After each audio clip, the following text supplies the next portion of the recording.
good to be back at it off the bye week.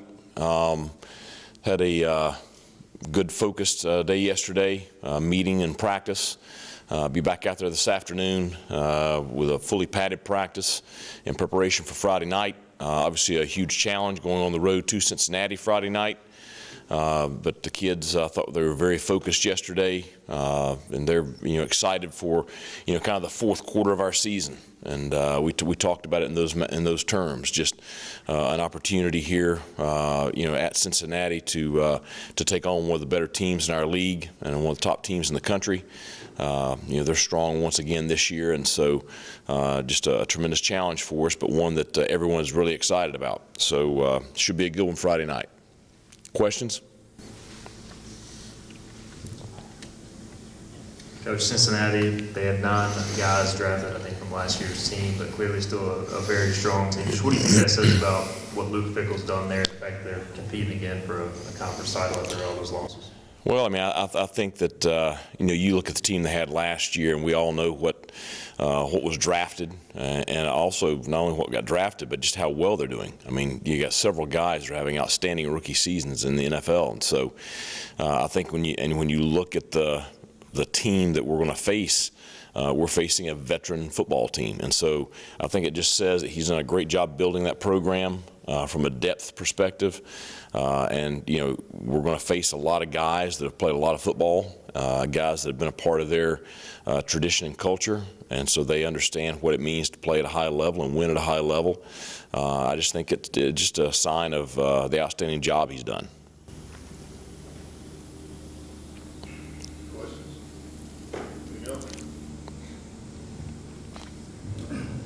I know it's only been a week, but is there like a ramp-up process at all, just kind of getting back into the speed and the groove? Yeah, and it's we were in helmets yesterday, but I thought we went pretty good yesterday, and I think it's that fine line that we needed some time to recover. It'd been a pretty hard stretch of 9 weeks straight regular season, so we needed a little bit of time. But at the same time, we're playing so well, and so I think we had enough time off last week.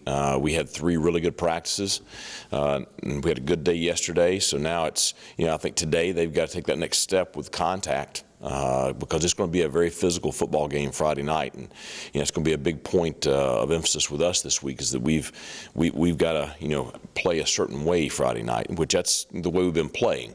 But I think today's an important day, tomorrow's an important day, and then you kind of sharpen things up and get your mindset ready going into Friday.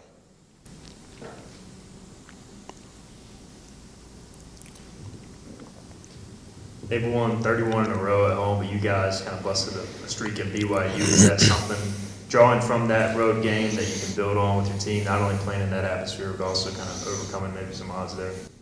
Well, I think, again, it's just another indicator of the program they've had over the last 5 years. And so certainly we all know that they've played at a very high level here in the American Conference for quite some time. So I do think the experience at BYU helps our players. I thought that we didn't flinch. And that's a very hostile environment there. So I would say we're going to see something similar Friday night. So I do think it's something that it's good for our kids to have that experience going into this.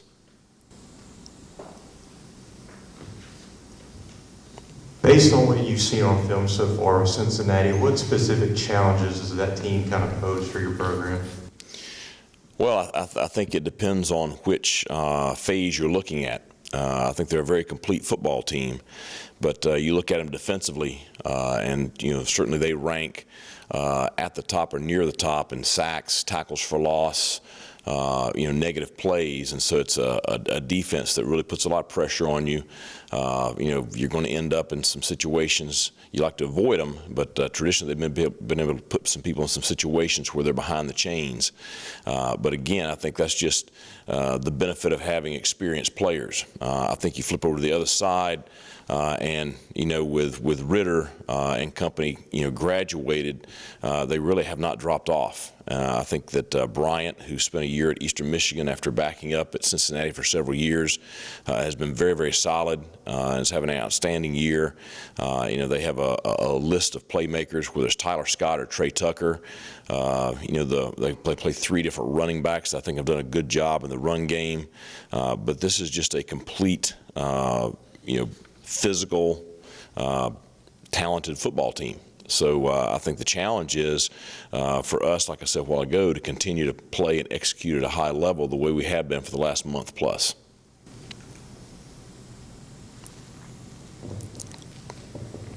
When you do some self-scouting, like you said last week, just kind of look at some tendencies, like what goes into that? Are you looking back at all your previous games, or are you just kind of going back to what you've circled? I mean, what kind of goes into this? Well, you kind of evaluate yourself the way you do an opponent from a standpoint of just looking at things formationally and motion, down and distance wise, just to kind of see what you're showing. I think that both coordinators have done a good job throughout the season of trying to be aware of things, but we all have tendencies.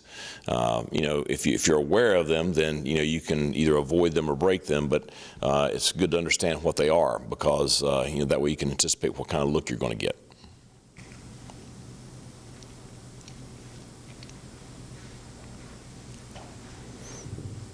You mentioned winning the turnover battle. How much does an extra week of preparation help you prepare and ultimately hopefully win that?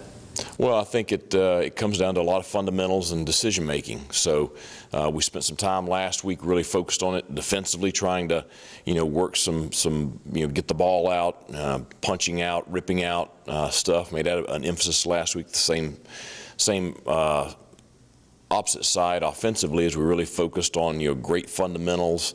That's the big thing that I really had our coaches on Tuesday and Wednesday, is just really being big on the small things throughout practice.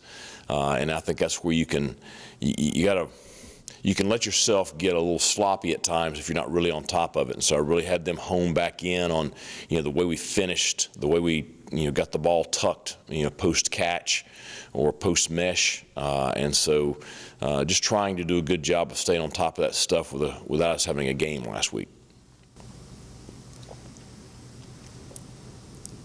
Coach, you look at all the transfers from the D1 ranks y'all brought in. Basically, all of them have turned into key guys for your team this year. A lot of teams take transfers, and maybe some of them don't work out, and some of them do. But what goes into that process? Maybe evaluating their mental state, or just as far as like the off the field stuff that allows them to fit in your locker room and make that impact. I think the big thing is just trying to do your research and really get to know them and make sure they fit your culture, fit your locker room. I think all of our guys have done a good job with that. But it goes into just talking to a lot of people that we trust. The coaching profession is such a network that so many people.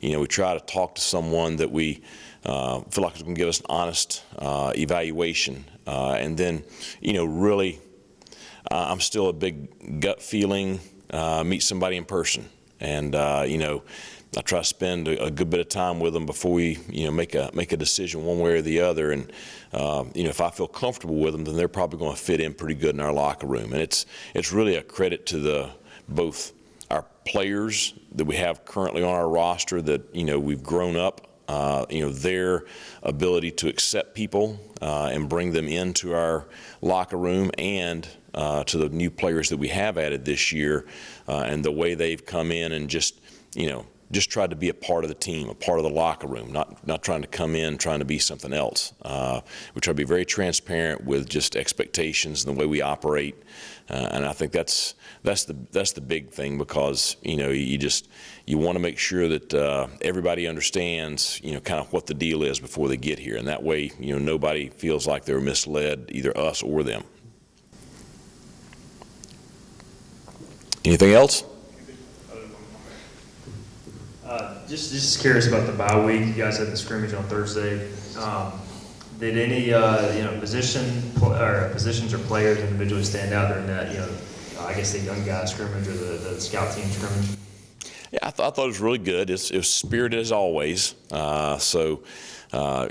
do have some young guys that are, playing a little bit for us special teams wise. And so, you're really kind of, tentative as how much work they got. But I'm sure there's something I could say about a lot of different guys. But, I do think that Sam Danka continues to develop. The biggest thing I told him is, I said, anytime you're anywhere around the fueling station or the training table or whatever, I said, you don't need one serving. I said, you need 3. So he's continued to put on weight, but he's got such a long frame. But he's just got to really work at developing that. But I think he's coming along nicely. I think you saw some of the young offensive kids. I was pleased with some of them. But it's just always good to get those guys some reps there and let them go out there and have some fun. And the travel team guys, they get to be the cheerleaders or whatever. And so it was a good way to end the week. Anything else? All right, thanks a lot. Go Pirates.